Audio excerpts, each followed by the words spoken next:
नमस्कार दोस्तों, स्वागत है आपका अमित एग्ज़ाम स्टडी में।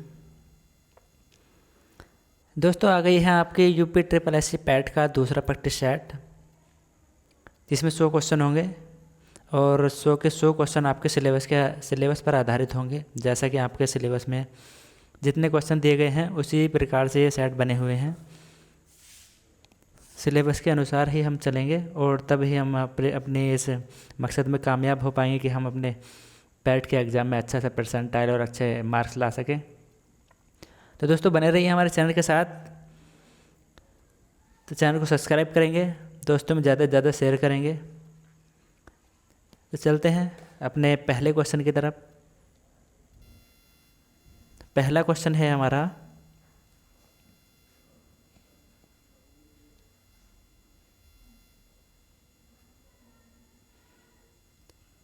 पहला क्वेश्चन है बौद्धों का वह धर्म ग्रंथ जिसमें गौतम बुद्ध के पूर्ववर्ती जन्मों की कथाएं संकलित हैं कहलाता है?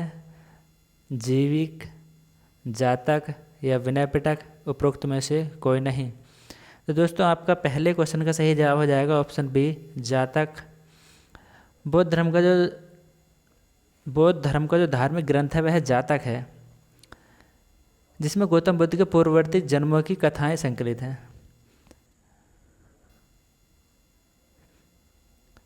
और जो ये हमारे बौद्ध हैं, पिटक जो दे रखा है इसमें हमारा ये पिटक, ये 3 पिटक होते हैं इसमें कि सूत पिटक में क्या था कि गौतम बुद्ध के उपदेशों का संकलन था। और एक था हमारा विनय पिटक, पहला था सूत पिटक और दूसरा था विनय पिटक और तीसरा था अभिधम पिटक।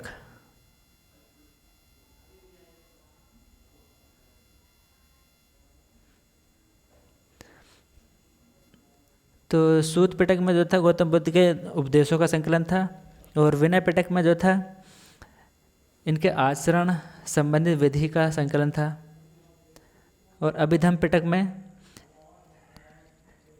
दर्शन का संकलन था। और ये तो आप जानते होंगे कि लगभग 550 जातक कथाएं थी जो बौद्ध धर्म से संबंधित थी। दूसरा क्वेश्चन है, निम्नलिखित में से कौन सा अचल चंद्रगुप्त मौर्य के साम्राज्य में शामिल नहीं था? ऑप्शन ए है अफगानिस्तान, ऑप्शन बी है बलूचिस्तान और ऑप्शन सी है तमिलनाडु और ऑप्शन डी है बंगाल। तो दूसरे क्वेश्चन का सही जवाब है आपका ऑप्शन सी, तमिलनाडु जो था ये हमारे चंद्रगुप्त मौर्य जो थे इनके साम्राज्य में शामिल नहीं था। नेक्स्ट क्वेश्चन है, तीसरा क्वेश्चन, बिंदुसार के शासनकाल में अशोक को किस अंचल का प्रशासक बनाया गया था? वह तक्षशिला का था या उज्जैनी का था, काठियावाड़ का था या ए व बी दोनों का था? तो दोस्तों तीसरे क्वेश्चन का सही जवाब है आपका ए व बी दोनों। जो इनके बिंदुसार के शासनकाल में अशोक को तक्षशिला और उज्जैनी का प्रशासक बनाया गया था। नेक्स्ट क्वेश्चन है चौथा क्वेश्चन,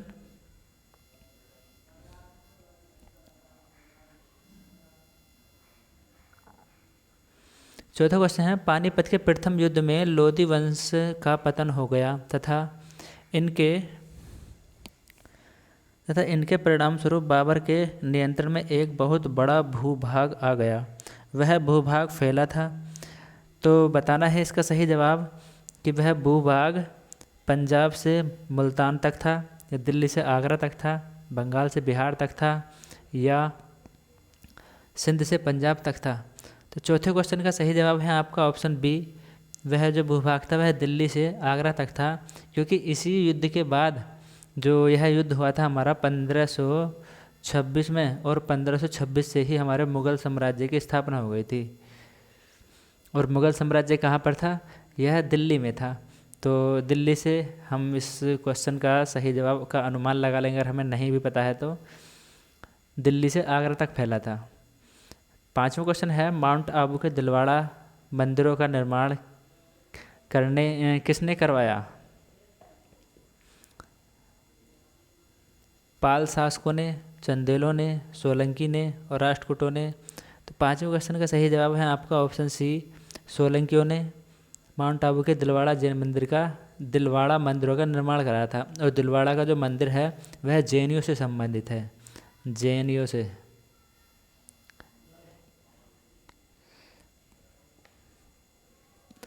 नेक्स्ट क्वेश्चन है छठा क्वेश्चन। मुझे विश्वास है कि कांग्रेस अपने विनाश की तरफ जा रही है और मेरी बड़ी इच्छा भारत में रहते होगी कि इसके शांतिप्रिय निधन के लिए इसका सहायक बनूं। ऑप्शन ए है लॉर्ड लिटिन ने कहा था, या लॉर्ड डफरिन ने कहा था, लॉर्ड कर्जन ने कहा था, या लॉर्ड मिंटो ने कहा था। तो छठे क्वेश्चन का सही जवाब है आपका ऑप्शन सी। यह जो कथन कहा था वह लॉर्ड कर्जन ने कहा था। और लॉर्ड कर्जन का जो समय था आप जानते होंगे कि लॉर्ड कर्जन का समय 1899 से 1905 था। इन्हीं के समय में जो है बंगाल का विभाजन हुआ था 1905 में। और सातवां क्वेश्चन है गुजरात में साबरमती आश्रम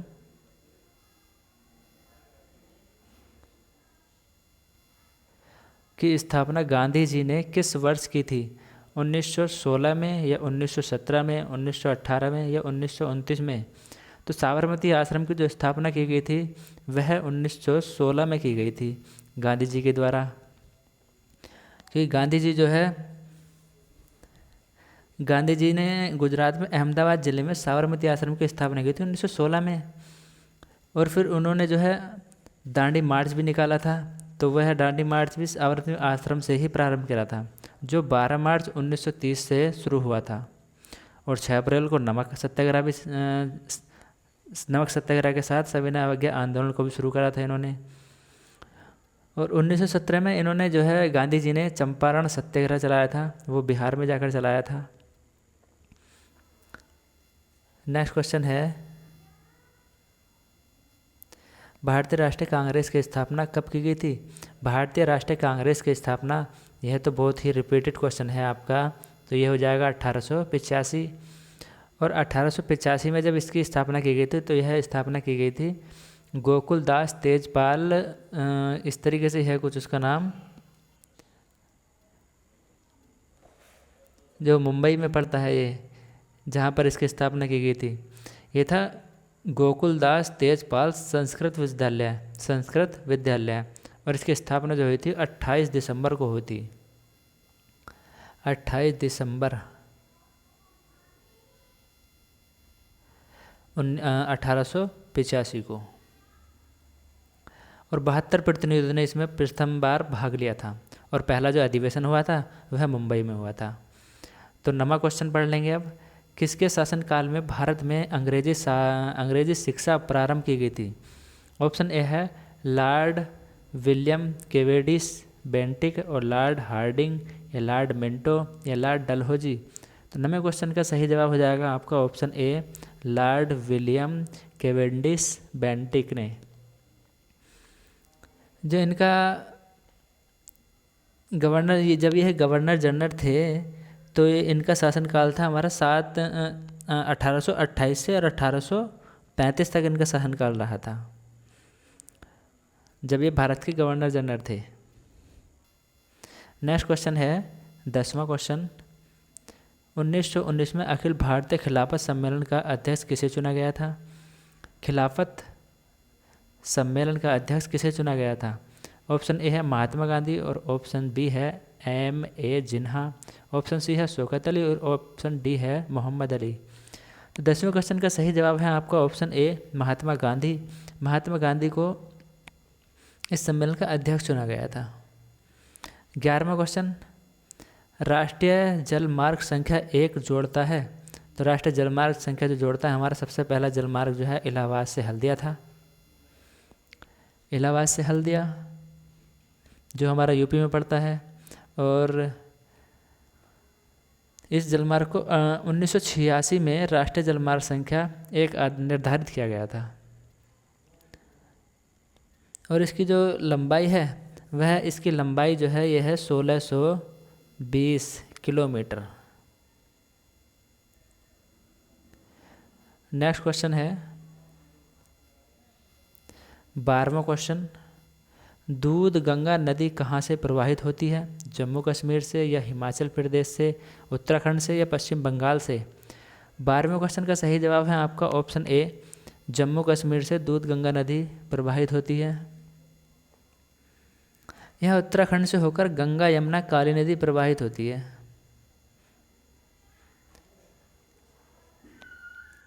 13वां क्वेश्चन है, निम्न में से कौन प्राकृतिक बंदरगाह है? चेन्नई, तुतीकोरिन, कोलकाता या विशाखापट्टनम? 13वें क्वेश्चन का सही जवाब जो हो जाएगा आपका हो जाएगा डी ऑप्शन, विशाखापट्टनम एक प्राकृतिक बंदरगाह है। और ये जो हमारे कोलकाता है और चेन्नई है, तुतीकोरिन है, ये है हमारे कृत्रिम बंदरगाह। नेक्स्ट क्वेश्चन है हमारा, भारत की प्रमाणिक मध्य रेखा है।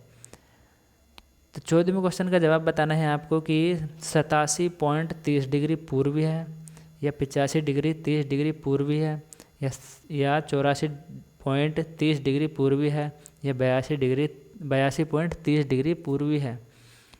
14वें क्वेश्चन का सही जवाब है दोस्तों, ये जो है इन्होंने मध्यमान जो कहा है, इसका मतलब होता है मानक समय मानक रेखा जो हमारे भारत की है समय मानक रेखा, तो वह है 82.5 डिग्री पूर्वी में। और यह हल्दिया इलाहाबाद के नैनी हल्दिया से होकर गुजरती है। 14वां क्वेश्चन हो गया है आपका। बढ़ते हैं 15वें क्वेश्चन की तरफ। और 15वां क्वेश्चन है, भारत में पश्चिमी तट पर भारी वर्षा लेकिन दक्षिणी पठारों में बहुत कम वर्षा क्यों होती है? ऑप्शन ए है दक्षिणी पठार पवन विमुख ढाल पर है। ऑप्शन बी है दक्षिण पूर्वी मानसून इस क्षेत्र के बाहर से गुजर जाती है। ऑप्शन सी है दक्षिण पठार में ऊंचे पर्वत का अभाव है। और ऑप्शन डी है वहाँ कमज़ोर निम्न वायु दाब पेटी है। तो 15वें क्वेश्चन का सही जवाब हो जाएगा आपका ऑप्शन ए, दक्षिणी पठार जो है पवन विमुख ढाल पर है, इसलिए वहाँ की जो है पश्चिमी तट पर भारी वर्षा होती है और दक्षिणी पठार में बहुत कम वर्षा होती है।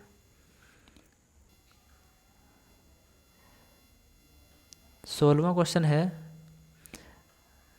नगरीय गरीबी उपशमन हेतु निम्नलिखित में से कौन से कार्यक्रम प्रारंभ किए गए थे? ऑप्शन ए है नगरीय गरीबों के लिए स्वरोजगार कार्यक्रम 1986। बी है नेहरू रोजगार योजना 1989। और सी ऑप्शन है स्वर्ण जयंती शहरी रोजगार योजना 1997। और डी ऑप्शन है उपरोक्त सभी। तो 16वें क्वेश्चन का सही जवाब है आपका डी ऑप्शन उपरोक्त सभी। जो नगरीय गरीबी उपशमन हेतु कार्यक्रम प्रारंभ किए गए हैं तो वह इन सभी के अनुसार किए गए हैं।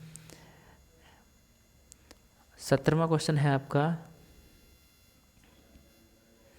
भारत में घाटे की वित्त व्यवस्था किसके लिए संसाधनों को बढ़ाने के लिए उपयोग की जाती है?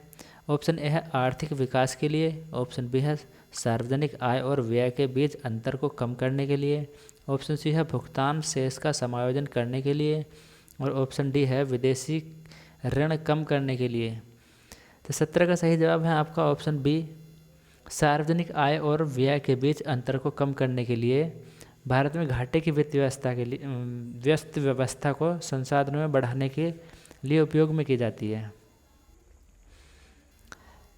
18वां क्वेश्चन है, राजकोषीय घाटे से तात्पर्य है कुल व्यय यानी कि राजस्व प्राप्ति प्लस ऋणों की वसूली प्लस विनिवेश से प्राप्तियाँ।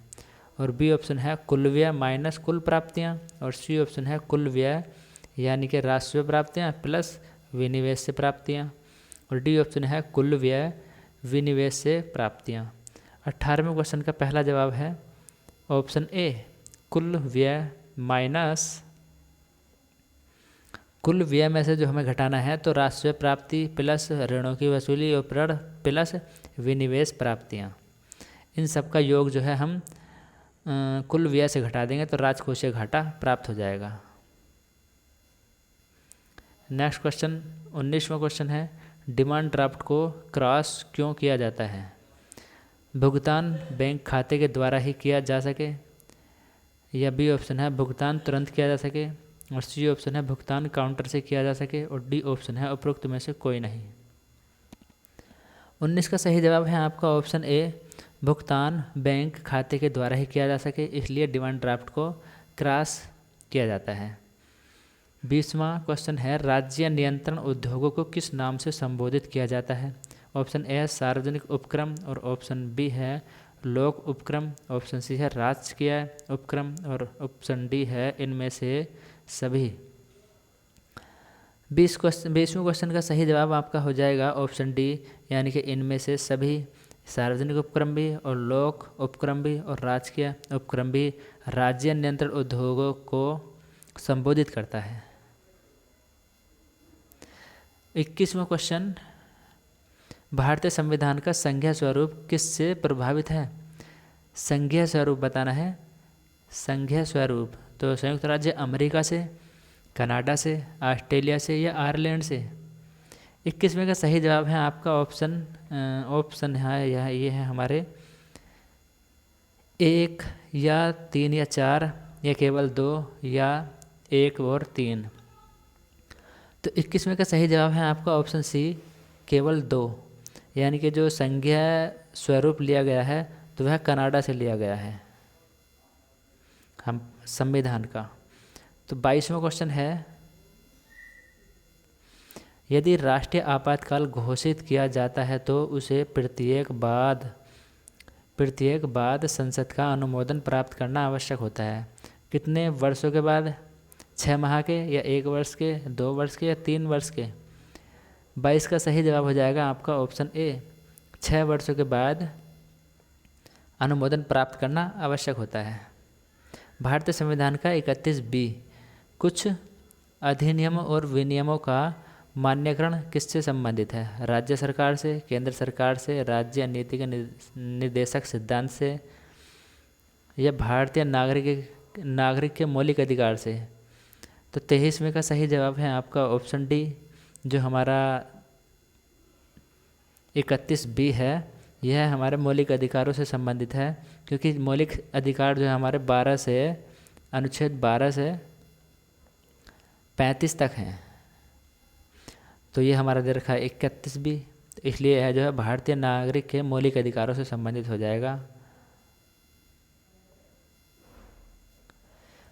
संविधान का कौन सा अनुच्छेद दोषसिद्ध के संबंध में अभियुक्तों को दोहरे दंड एवं स्व अभिशासन से संरक्षण प्रदान करता है?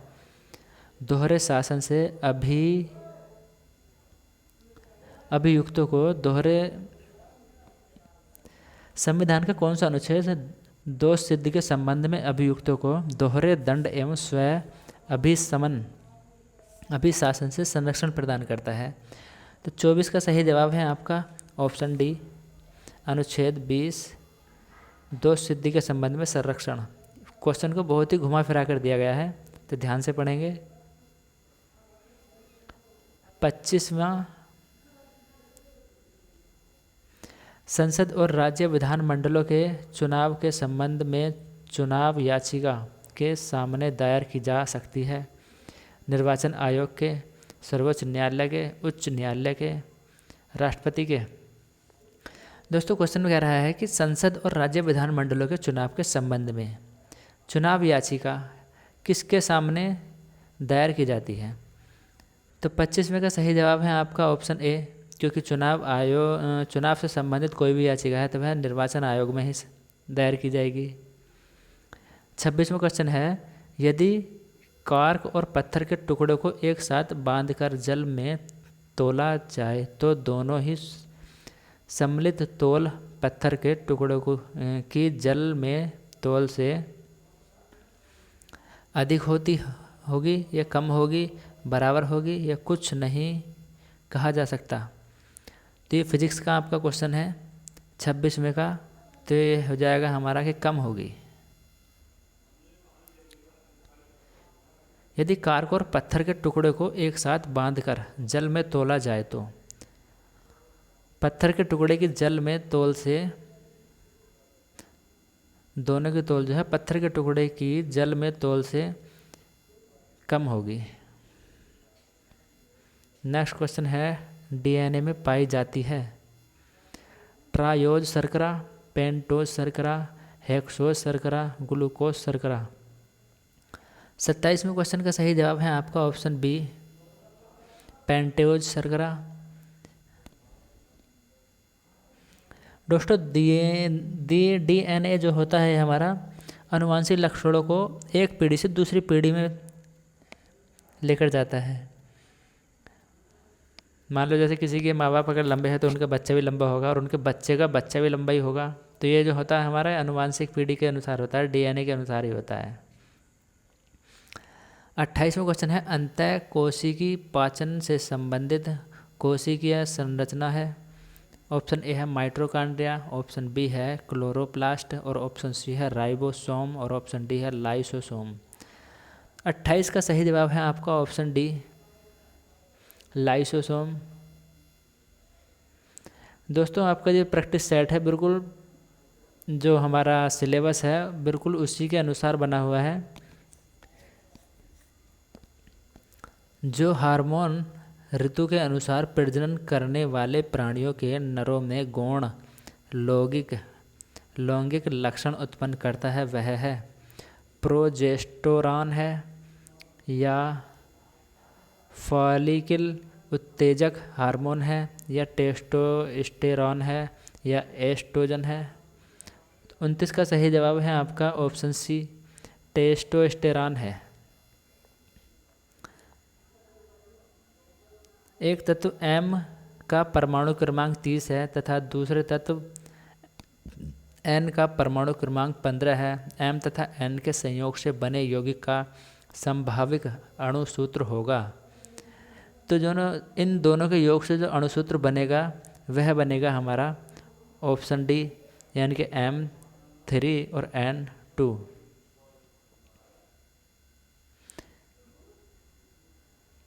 क्योंकि दोस्तों जो M है हमारा, M का परमाणु क्रमांक 30 है तो इसकी संयोजकता कितनी होती है? 2 होती है। इसकी संयोजकता होती है 2 और N का परमाणु क्रमांक हमारा 15 और इसकी संयोजकता होती है हमारी 3। तो इनमें जो है M और N है, जैसे M और N, तो इनमें जो है मल्टीप्लाई यानी कि क्रॉस इनमें गुणा हो जाएगी। तो इस तरीके से M जो बनेगा वो M3 बनेगा और N2 हो जाएगा। नेक्स्ट क्वेश्चन है 31वां क्वेश्चन।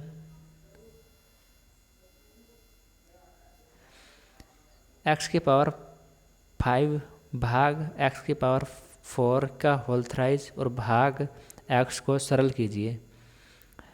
तो इसको सरल करने पर हमें क्या प्राप्त होगा ये बताना है।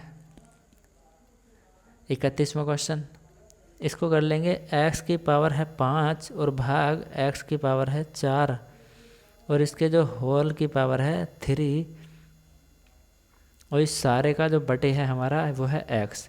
तो दोस्तों जब हम इतने को हल करेंगे ऊपर वाले को तो ये हो जाएगा x की पावर 5 माइनस 4, तो ये हो जाएगा हमारा x की पावर तो हमारा एक ही बचेगा और फिर जो होल थ्राई है होल है हमारा इसकी घात हो जाएगा 3, यानी कि x की घात 3, x की घात 3 और नीचे कितना है हमारा बटे में बटे x। तो यानी कि इससे हम इसको और काटेंगे तो ये बचेगा हमारा x की पावर 2। x की पावर 2 हमारा सही जवाब हो जाएगा, यानी कि ऑप्शन बी। एक कक्षा में 45 लड़कों का औसत वजन 41 किलोग्राम है और 39 किलो के वजन वाला एक लड़का कक्षा में शामिल होता है। पहले से उपस्थित एक लड़के का वजन 43 किलो के स्थान पर 34 किलो गिना गया था। नया औसत क्या है? तो 32वां क्वेश्चन है। मैं अगर इसमें कराऊंगा तो दोस्तों बहुत ही वीडियो लंबा हो जाएगा, तो इसलिए आप इसको वीडियो रोक करके देख लेंगे करके, और मैं इसका आपको सही जवाब बता देता हूँ। सही जवाब हो जाएगा ऑप्शन सी 41.16। और नेक्स्ट क्वेश्चन है हमारा 33वां क्वेश्चन। 33वां क्वेश्चन है कि 0.06 और 54 के ऊपर है हमारा बार सही व्यंजक है। बार दशमलव के पुनरावृत्ति को दर्शाता है। बार जो है हमारे दशमलव के पुनरावृत्ति दशमलव के बाद जो अंक है जिनके ऊपर हमारा बार लगा हुआ है उनके अंकों को दर्शाता है। तो दोस्तों इसको करने का तरीका क्या होता है ये देख लेंगे। ऊपर है हमारा, तो ये ऊपर हो जाएगा 654 और जितनों के नीचे ये ऊपर ये बार लगा हुआ है उनके नीचे तो हम कर देंगे 99, यानी कि 2 के नीचे अगर बार है, 2 अंकों के ऊपर बार है तो 99 हो जाएगा, और 3 अंकों का होता तो 999 हो जाता। और जो हमारा ये जिसके ऊपर बार नहीं है वो इसमें से माइनस हो जाएगा, तो बराबर ये बचेगा 648 बटे, और हाँ ये आगे जो 2 अंक बचे हैं उनका 0 लग जाएगा, तो 648 बटे 9900, और बराबर इसको जब हम काटेंगे तो ये बन जाएगा हमारा 18 बटे 275। तो ऑप्शन कौन सा हो जाएगा इसका? ऑप्शन ए सही जवाब हो जाएगा। और 34वां क्वेश्चन है 16 के वर्गमूल तथा 4 के वर्ग का गुणनफल ज्ञात कीजिए। 16 का वर्गमूल क्या हो जाता है? 16 का वर्गमूल हो जाएगा हमारा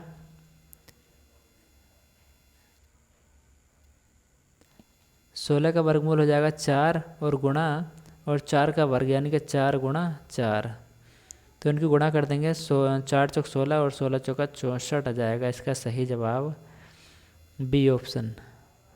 और इससे आगे है राज ने अपने 4 विषयों में 67, 69 और 78, 88 अंक प्राप्त किए। उसे अपने 5वें विषय में कितने अंक प्राप्त करने चाहिए ताकि उसके औसत अंकों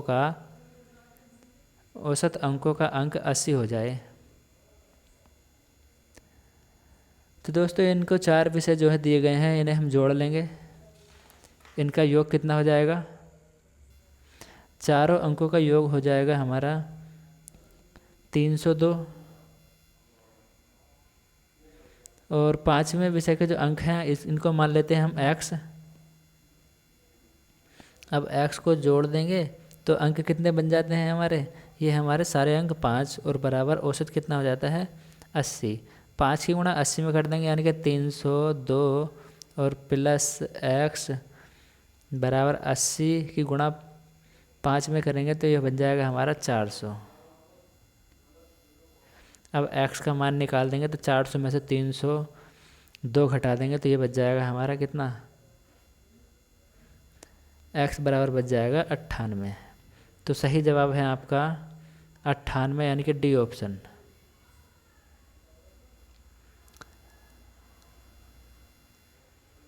छत्तीसवां क्वेश्चन है अत्याचार का संधि विच्छेद कीजिए। अति प्लस आचार, और बी ऑप्शन है अत्य प्लस आचार, और सी ऑप्शन है अति प्लस आचार, और डी ऑप्शन है अत प्लस आचार। 36वें क्वेश्चन का सही जवाब है आपका ऑप्शन सी अति प्लस आचार। पुरस्कार का विलोम शब्द है, पुरस्कार का विलोम शब्द हो जाएगा 37वें का ए ऑप्शन तिरस्कार। निम्नलिखित वाक्यांशों के लिए एक शब्द का चयन कीजिए जिसकी स्त्री मर गई हो। जिसकी स्त्री मर गई हो तो उसे क्या कहते हैं? 38 का सी जवाब सही हो जाएगा विधुर, और जिस स्त्री का पति मर गया हो उसे कहते हैं विधवा। नेक्स्ट क्वेश्चन है 39वां क्वेश्चन। कुर्सी तोड़ना मुहावरे का अर्थ है मेहनत न करना, अधिक परिश्रम करना, उपद्रव मचाना और सुंदर लिखना। 39 का सही जवाब है आपका ऑप्शन ए मेहनत न करना, यानी कि कुर्सी पर ही बैठे रहना कुर्सी तोड़ना होता है। निम्नलिखित में से कौन सा शब्द अशुद्ध लिखा है? तो 40 का जवाब बताएंगे। 40 का सही जवाब है हमारा सन्यासी। सन्यासी शब्द जो है अशुद्ध लिखा हुआ है, बाकी जो हमारा अनुकंपा है और वृक्षारोपण है और प्रतीक्षित है ये सही लिखे हुए हैं। अशुद्ध जो है हमारा वह है सन्यासी। 41वां क्वेश्चन। 41वें क्वेश्चन हमारा ये अंग्रेजी से संबंधित है। 5 क्वेश्चन अंग्रेजी के हो गए, यानी कि 3 क्वेश्चन इस पैराग्राफ से मिल जाएंगे आपको। आप इसको पढ़ लेना और मैं ये निशान लगा देता हूँ इन पे।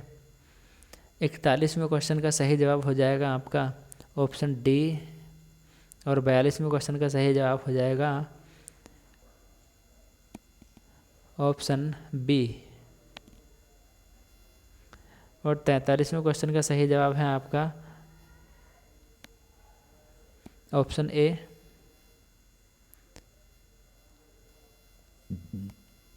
44वां क्वेश्चन है वाक्य करेक्ट इनकरेक्ट बताना है, यानी कि एरर वाक्य बताना है। तो इसमें एरर जो हो जाएगा 44वां क्वेश्चन पढ़ लेते हैं।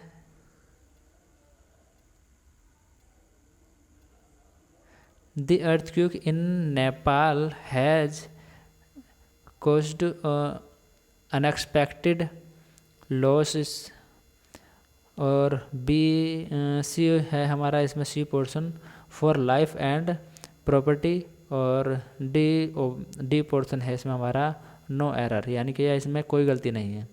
तो 44वें क्वेश्चन बताएंगे। 44वें क्वेश्चन का सही जवाब है आपका सी ऑप्शन ये।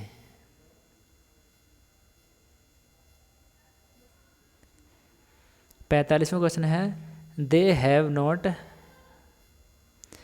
Have not stamped the letter change the voice. तो 45वें क्वेश्चन का सही जवाब हो जाएगा हमारा वाक्य को पैसिव वॉइस में वाक्य का पैसिव वॉइस होगा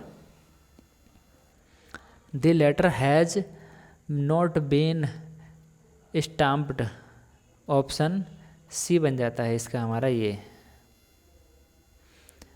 46वां क्वेश्चन है। 46वां क्वेश्चन हमारा रीजनिंग से संबंधित है।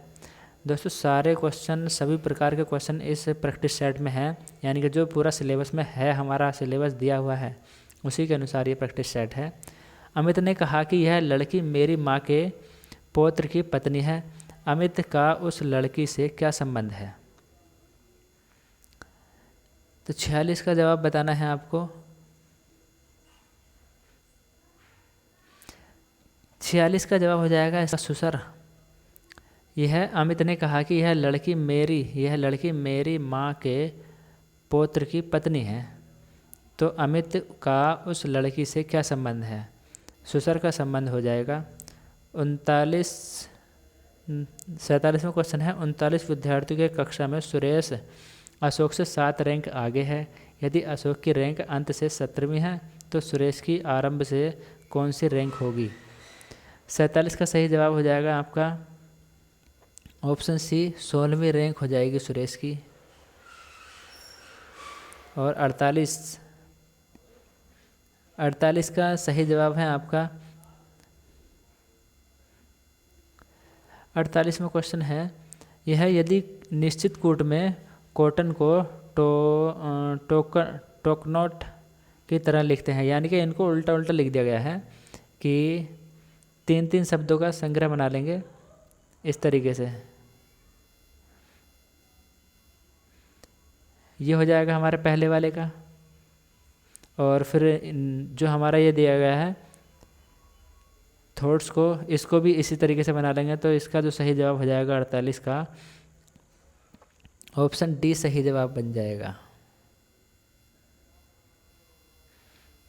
49वां क्वेश्चन है कथनों के बाद 4 निष्कर्ष दिए गए हैं। कथनों को सत्य मानते हुए संभावित निष्कर्ष का चयन करें।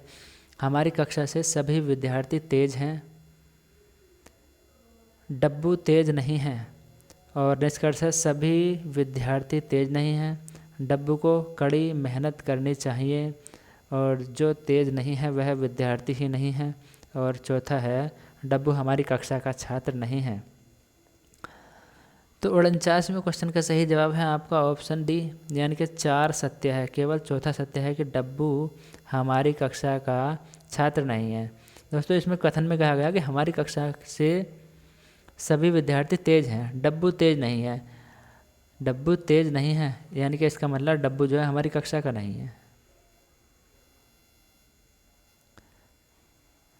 बाईं तरफ के दो शब्दों से कोई शब्द, दो शब्दों में कोई बाएं तरफ के दो शब्दों में कोई संबंध है, ठीक वैसे ही संबंध अगले दो शब्दों में भी होने चाहिए। ऐसे संबंधों को ध्यान में रखकर नीचे दिए गए 4 शब्दों में से किसी को चुनकर खाली स्थान भरें। यह गोरैया और घोंसला, तो खरगोश क्या बनाता है, यानी कि गोरैया बनाता है घोंसला, तो खरगोश क्या बनाएगा, बिल बनाएगा, पिंजरा बनाएगा, कुत्ता बनाएगा, घर बनाएगा। यह हम इस तरीके से कह सकते हैं कि गोरैया तो रहता है घोंसले में, तो खरगोश कहाँ रहेगा, तो खरगोश पिंजरे में तो रहता नहीं है। और कुत्ता घर में भी हम खरगोश को नहीं छोड़ सकते, और घर में खरगोश रहता ही नहीं है, क्योंकि खरगोश जो रहता है हमारे बिल में रहता है, बिल बना कर रहता है खरगोश। 50 का ए। नेक्स्ट क्वेश्चन है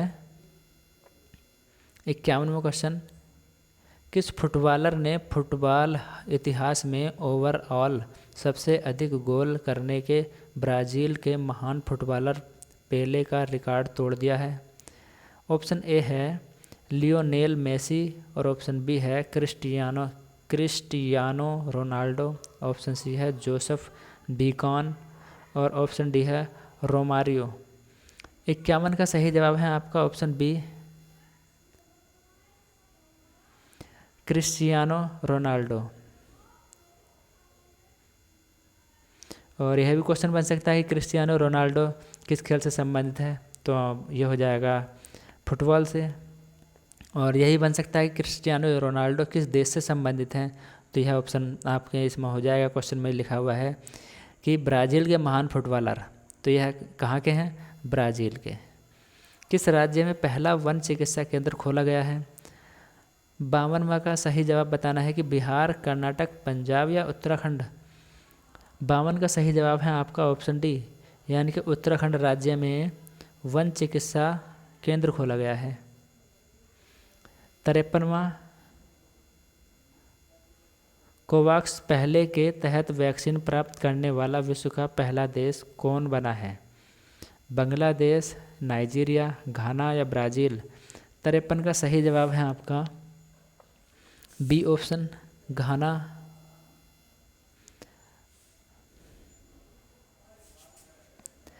रेड लाइट ऑन गाड़ी ऑफ अभियान किस केंद्र शासित प्रदेश में शुरू की गई है? लद्दाख में, दिल्ली में, जम्मू कश्मीर में या चंडीगढ़ में? रेड लाइट ऑन गाड़ी ऑफ, यानी कि रेड लाइट के ऑन होते ही गाड़ी अपने आप बंद हो जाएगी। यह अभियान किस केंद्र शासित प्रदेश में शुरू किया गया है? तो 54 का सही जवाब है आपका ऑप्शन बी, दिल्ली में।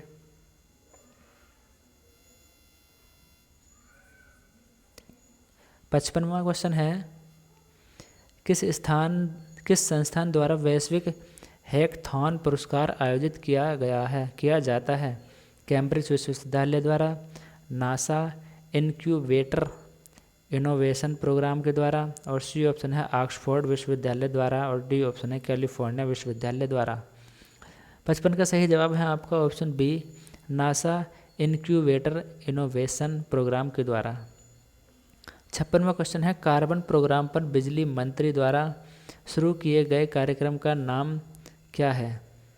ए ऑप्शन है समान उजाला, बी है ग्राम उजाला, और सी है हर जग उजाला, और डी है नाम उजाला। कार्बन प्रोग्राम पर बिजली, तो 56 का सही जवाब हो जाएगा आपका option B, Gram Ujala. 57वां question है सरस्वती नदी के अध्ययन के लिए भारत सरकार ने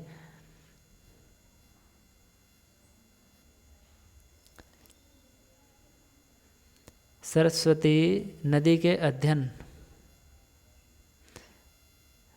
के लिए भारत सरकार ने एक सलाहकार समिति का पुनर्गठन किया है। निम्न में से कौन समिति का प्रमुख होगा?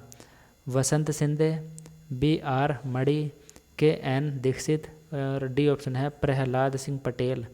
57 का सही जवाब है आपका ऑप्शन डी, प्रहलाद सिंह पटेल। किसके द्वारा ई सांता का उद्घाटन किया गया है? जिसके द्वारा किसान समुद्री उत्पादों सहित अपनी उपज आसानी से बेच सकेंगे। डॉक्टर हर्षवर्धन, नरेंद्र मोदी, पीयूष गोयल या गिरिराज सिंह।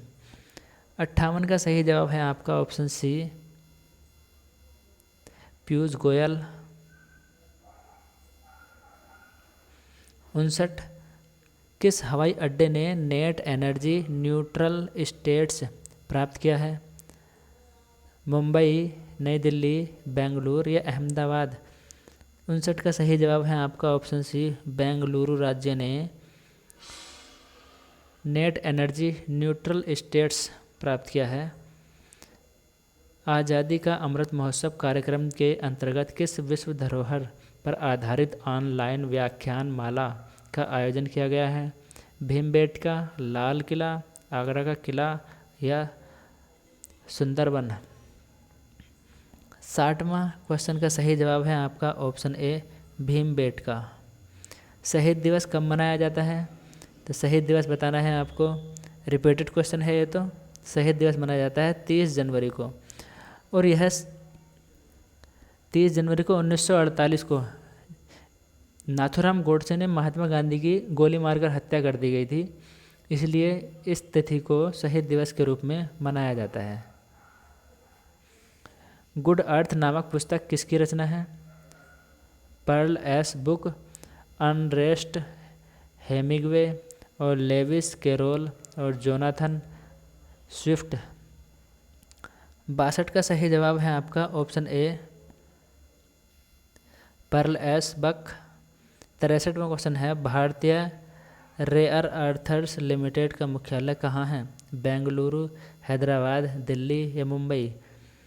63 का सही जवाब है आपका ऑप्शन डी, मुंबई।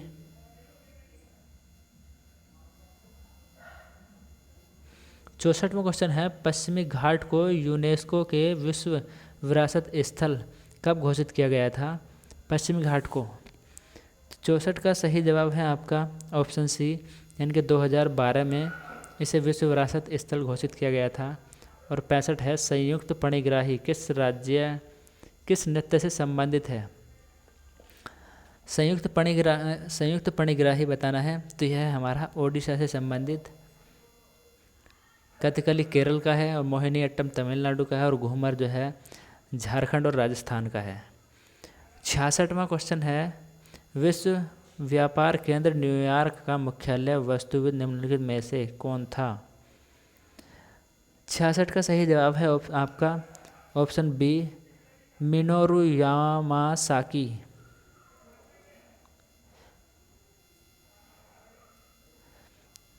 67वां क्वेश्चन,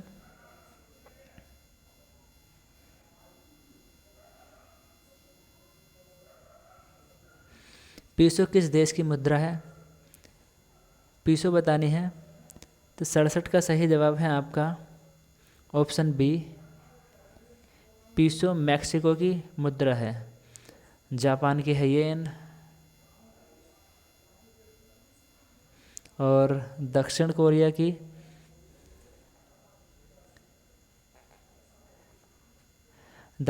की जो राजधानी है वह है राजधानी नहीं, मुद्रा वह है वान। नेक्स्ट क्वेश्चन है, वर्धमान ट्रॉफी किससे संबंधित है? तो वर्धमान ट्रॉफी बताना है कि कुश्ती से है या मुक्केबाजी से है या भारोत्तोलन से है या कबड्डी से है। 68 का सही जवाब है आपका ऑप्शन सी, वर्धमान ट्रॉफी जो है भारोत्तोलन से संबंधित है। राजीव गांधी सद्भावना पुरस्कार कौन प्रदान करता है? के बिड़ला फाउंडेशन या भारत सरकार, राजीव गांधी फाउंडेशन या भारतीय ज्ञानपीठ पुरस्कार, ज्ञानपीठ। 69 का सही जवाब है आपका option C, Rajiv Gandhi foundation. 70वां क्वेश्चन है, कौन निम्नलिखित में से किसका सही मेल बाघ आरक्षित क्षेत्र परियोजना के साथ नहीं बैठा।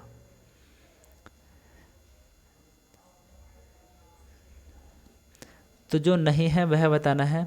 सरिस्का अलवर ये सही है। वाल्मीकि हजारीबाग यह भी सही है। और पेंच गढ़वाल, दोस्तों पेंच गढ़वाल यह गलत है। और नागार्जुन सागर यह श्रीशैलम। पेंच गढ़वाल राष्ट्रीय उद्यान बाघ आरक्षित क्षेत्र है। यह मध्य प्रदेश के छिंदवाड़ा जिले में पड़ता है। नेक्स्ट क्वेश्चन है 71 से 80 तक नीचे दिए गए 2 गद्यांशों पर आधारित 5-5 प्रश्न दिए गए हैं। इन गद्यांशों को ध्यान से पढ़िए और प्रत्येक उत्तर के लिए दिए गए 4 विकल्पों से उचित विकल्प का चयन कीजिए। तो पैराग्राफ पढ़ लेंगे। आज हम एक स्वतंत्र राष्ट्र की स्थिति पा चुके हैं। राष्ट्र की अनिवार्य विशेषताओं में 2 हमारे पास हैं, भौगोलिक अखंडता और सांस्कृतिक एकता। परंतु अब तक हम उस वाणी को प्राप्त नहीं कर सके हैं जिसमें एक स्वतंत्र राष्ट्र दूसरे राष्ट्रों को अपना परिचय देता है। बहुभाषा भाषी देश तो और भी अनेक हैं, परंतु उनकी अविच्छिन्न स्वतंत्रता की तुलना में भारत विषम पराधीनता को झेलता रहा। हमारी परतंत्रता भी आंधी तूफान के समान नहीं आई। वह तो रोग के कीटाणु लाने वाले मंद समीर के समान सांस में समाकर शरीर में व्याप्त हो गई।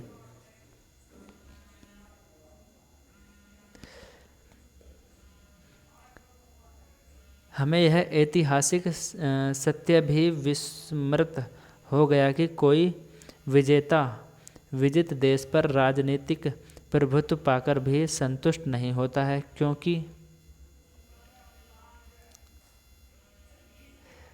क्योंकि संस्कृति प्रभुत्व के बिना राजनीतिक विजय न पूर्ण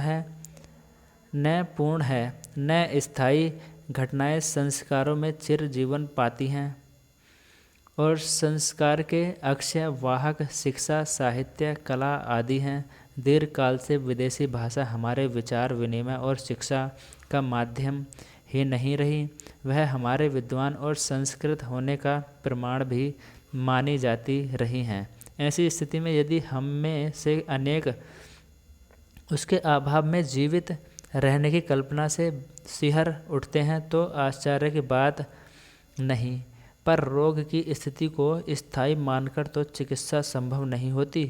राष्ट्रीय जीवन की पूर्णता के लिए उनके मनोजगत को मुक्त करना होगा और वह कार्य विशेष प्रयत्न साध्य है, क्योंकि शरीर को बांधने वाली श्रृंखला से आत्मा को जकड़ने वाली श्रृंखला अधिक दृढ़ होती है।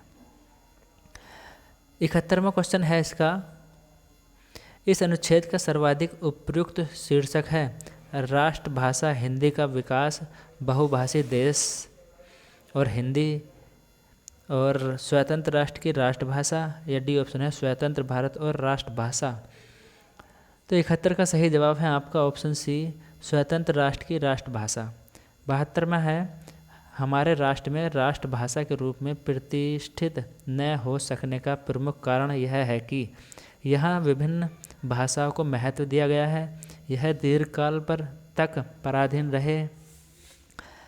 हमने इस विषय की गंभीरता को समझा ही नहीं।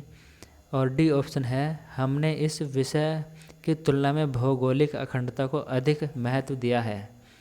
72 का सही जवाब है आपका ऑप्शन बी कि हम दीर्घकाल तक पराधीन रहे हैं। 73वां क्वेश्चन है अनेक भारतीय अंग्रेजी को इसलिए नहीं छोड़ना चाहते हैं क्योंकि चिरकाल से अंग्रेजी उनकी प्रतिष्ठा का आधार रही है। वे चिरकाल से भारतीय भाषाओं से अनभिज्ञ रहे हैं। अंग्रेजी में विचार विनिमय करना अपेक्षाकृत सरल है और अंग्रेजी पढ़े बिना व्यक्ति विद्वान और सुसंस्कृत नहीं बन सकता।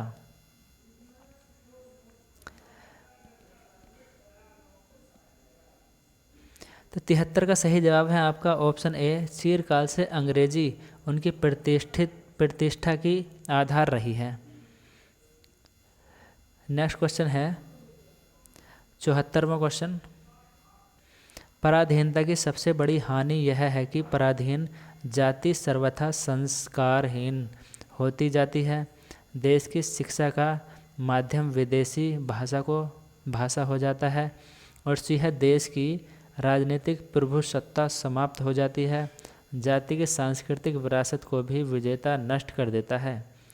74 का सही जवाब है आपका ऑप्शन डी कि जाति की सांस्कृतिक विरासत को भी विजेता नष्ट कर देता है।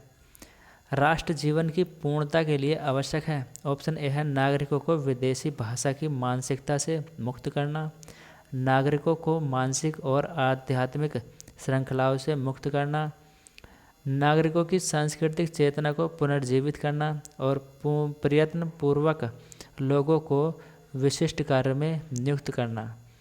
75 का सही जवाब है आपका ऑप्शन ए नागरिकों को विदेशी भाषा की मानसिकता से मुक्त करना। नेक्स्ट पैराग्राफ है आपका गद्यांश दूसरा। कर्म के मार्ग पर आनंद पूर्वक चलता व उत्साही यदि अंतिम फल तक न भी पहुँचे तो भी उसकी दशा कर्म न करने वाले की अपेक्षा अधिकतर अवस्थाओं में अच्छी रहेगी, क्योंकि एक तो कर्म काल में उसका जो जीवन बीता वह संतोष या आनंद में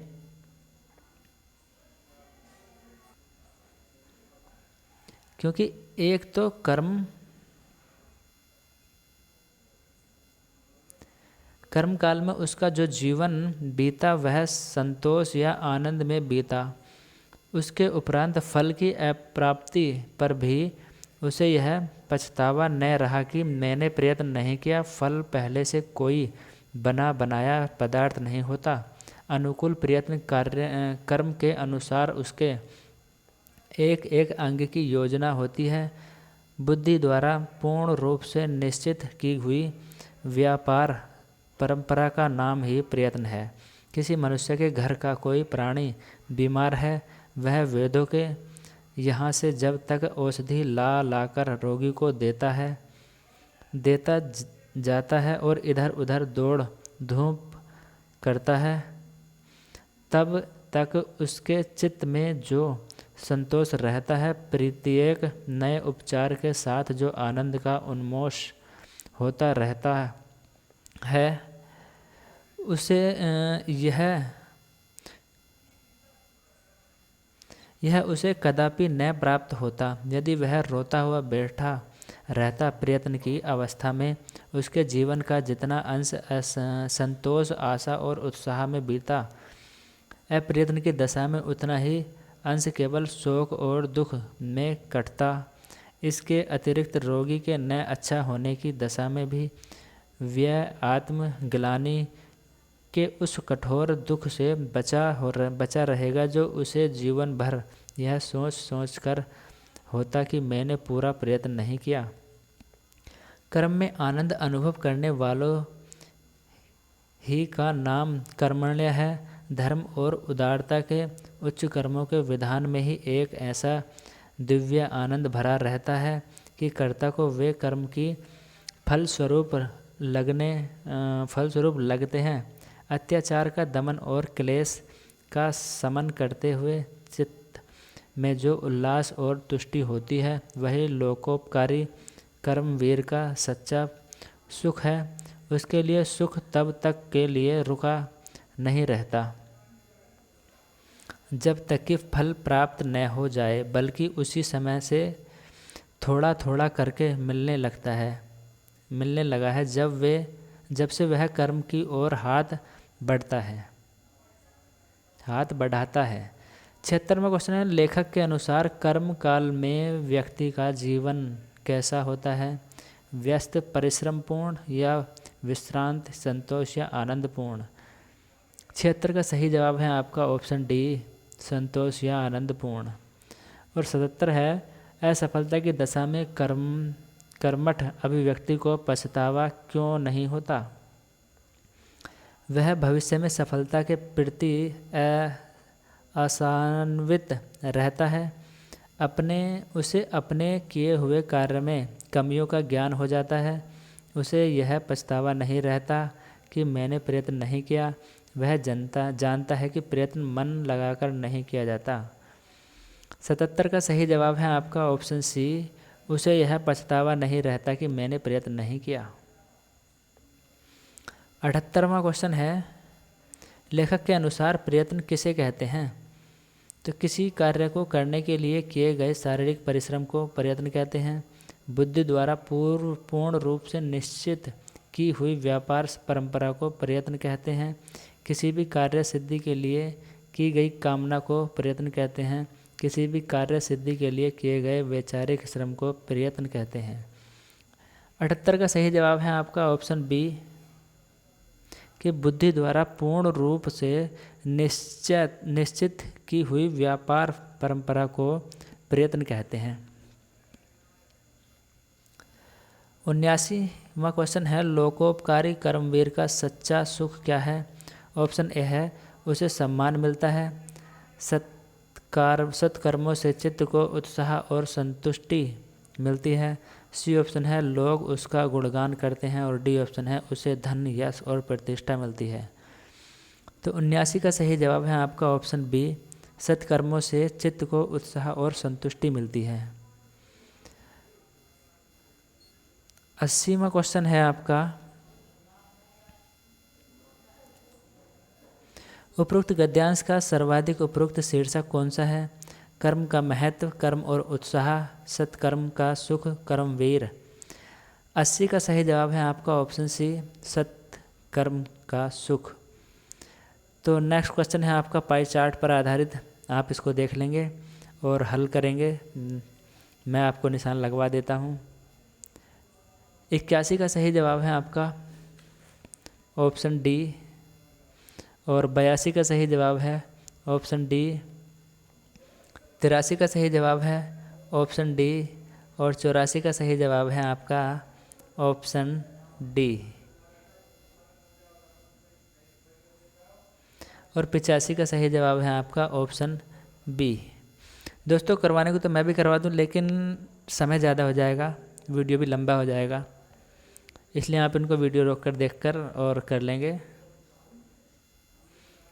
86 से 90 तक ये हमारा, इसको मैं छोटा कर देता हूँ और पूरा डिस्प्ले पे आ गया, तो आप अपनी रफ कॉपी पर हल कर लेंगे इसको। 86 का सही जवाब है आपका ऑप्शन ए। और 87 का सही जवाब हो जाएगा आपका ऑप्शन डी, 2001। नेक्स्ट क्वेश्चन है,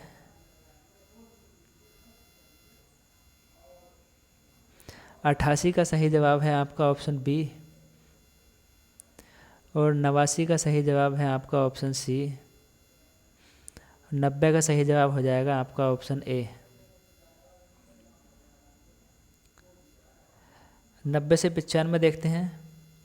ये हमारा इन्होंने एक सारणी दी है, इसमें देख लेंगे। और 91 का सही जवाब है ऑप्शन बी। और 92 का सही जवाब है आपका ऑप्शन ए। और 93 का सही जवाब है आपका ऑप्शन बी। 94 का सही जवाब है आपका ऑप्शन बी। 95 का सही जवाब है आपका ऑप्शन बी। नेक्स्ट क्वेश्चन है, 96 से 100 तक ये टेबल दी गई है, आप इसको देखेंगे और क्वेश्चनों को हल करेंगे। 96 का सही जवाब है आपका ऑप्शन ए। और 97 का सही जवाब है ऑप्शन ए। 98 का सही जवाब है ऑप्शन बी। और 99 का सही जवाब है ऑप्शन सी। और 100 का सही जवाब है आपका ऑप्शन डी।